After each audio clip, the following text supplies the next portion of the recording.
മഴ എപ്പോഴും തകൃതിയായിട്ട് തന്നെ നടക്കുന്നുണ്ട്. അതവിടെ നടക്കട്ടെ, നമുക്ക് കുറച്ച് രാവിലത്തെ വിശേഷങ്ങൾ.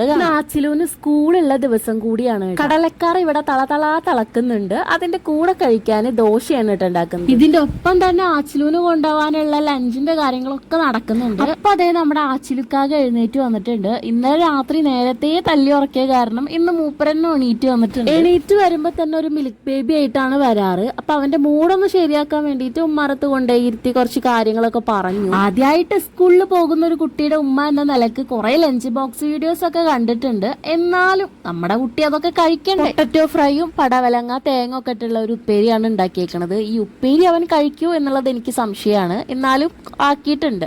ചോറിൽ കുറച്ച് ഉപ്പൊക്കെ ഇട്ടിട്ട് മിക്സ് ചെയ്തിട്ടാണ് വെച്ചേക്കുന്നത്. വേറെ ഒന്നും ഇല്ലെങ്കിലും ആ ഉപ്പിന്റെ രസത്തിലെങ്കിലും കഴിക്കട്ടെ എന്ന് വിചാരിച്ചു. ഈ 4-5 ബിസ്ക്കറ്റ് കഴിക്കാനുള്ള സമയം ഉണ്ടാവുമെന്നൊന്നും അറിയില്ല. പക്ഷെ നമുക്കൊരു സമാധാനക്കേട്, അവനക്ക് തികയില്ലേ എന്നൊരു സംശയം. അങ്ങനെ ആശാന്റെ എല്ലാ പരിപാടികളും കഴിഞ്ഞിട്ട് വണ്ടിക്ക് വേണ്ടി വെയിറ്റിംഗ് ആണ്. അതിന്റെ ഇടയിൽ ഒരു വീഡിയോ ഫോട്ടോ എങ്ങാനും എടുക്കാൻ ഞാൻ ഉദ്ദേശിച്ചിട്ടുണ്ടെങ്കിൽ അദ്ദേഹത്തിന്റെ സ്ഥായി ഭാവമാണ് ഈ കാണുന്നത്. ഒരു മൂഞ്ചിയ മൂന്ന്. വലിയ സെലിബ്രിറ്റികൾക്ക് ഇത്രയും ചാട ഉണ്ടാവുമെന്ന് ചോദിച്ചാൽ സംശയം. ഇനി വരാൻ പോകുന്ന ഓരോ സ്പെഷ്യൽ ഡേക്കും നമ്മുടെ പിള്ളേർക്ക് എന്തെങ്കിലുമൊക്കെ പരിപാടി ഉണ്ടാവില്ലേ, അതിന് തുടക്കം കുറിച്ചുകൊണ്ട് ആദ്യത്തെ എന്റെ കോൺട്രിബ്യൂഷൻ ആണ് ഈ ഒരു ക്ലോക്ക്. എൻവയറോൺമെന്റ് ഡേക്ക് ഉണ്ടാക്കി കൊണ്ടുപോയതാണ്. അങ്ങനെ ആച്ചിലുക്കാകെ പോയിട്ടുള്ള ആദിട്ടന്റെ പരിപാടിയാണ് ഇത്. ഇതുക്കാകെ പോയതിലുള്ള വിഷമമാണോ സമാധാനമാണോ ചോദിച്ചാൽ ആവോ. ഇനി ഞങ്ങൾ രണ്ടാളൊന്ന് റെസ്റ്റ് എടുക്കും.